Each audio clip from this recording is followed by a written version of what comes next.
everyone, my name is Jesse. I'm here to share about the Rethinking Design Thinkings by J.K. Venkatesh, some about the opinions and the analysis of it.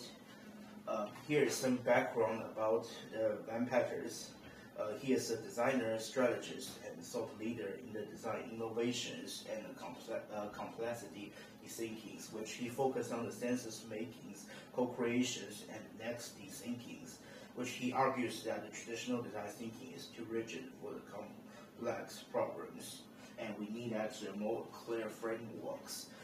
The definition of the design thinkings, the capital DTs, has a 5-step process, which is emphasize, defines, ideate, prototype, and test, which popularized by the IDEO and Stanford for design schools.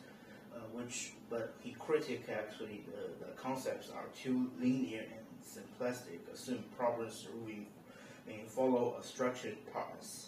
The shallow applications, which often reduce the brainstorming sessions, fail on the complexities not suited by the wicked problem, just like the climate change, limit to the human-centered design, ignore the border system-like issues.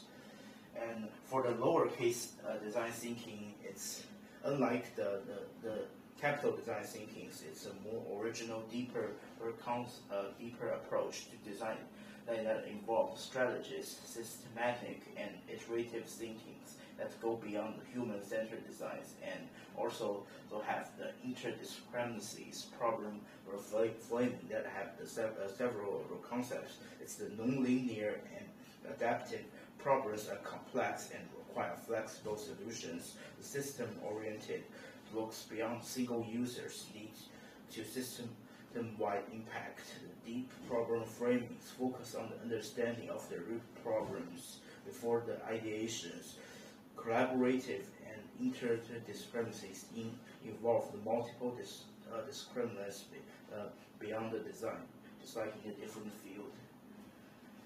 And as we know about both design thinking's difference, let's explore how we can improve the design thinkings without losing its strengths.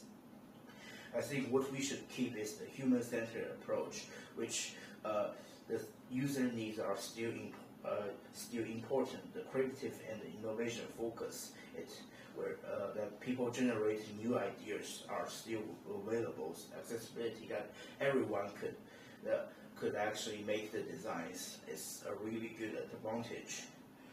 What we need actually to change is shifting from the solution makings to the problem reframings. That means don't rush to the ideas before analyzing the real issue. Emphasize the system thinkings, consider long-term consequence and the border connections, move beyond one-size-fits-all. Different problems require a customized approach. Corporations across remote disciplines that involve different fields, just like policymakers, scientists, engineers, not just the designs. And he also introduced the idea of the next DC, which is the next step of design thinking, which focus on the census makings, interdiscrepancies, collaboration, complex problems solving, that focus on the problem framing before the solution making, find the real issue first. Co-creations across the disciplines, encourage the different field collaborations, embrace complexities, works for the wicked problem with no easy solutions, applied to the organizational and systematic designs, goes beyond the product and service into policy, business, and social innovations.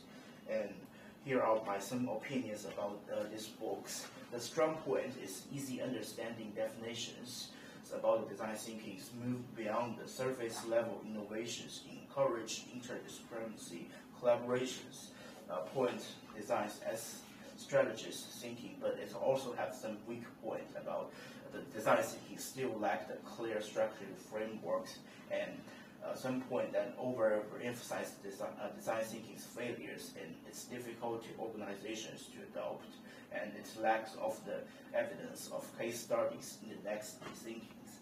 Thank you so much for watching. This is all of my videos.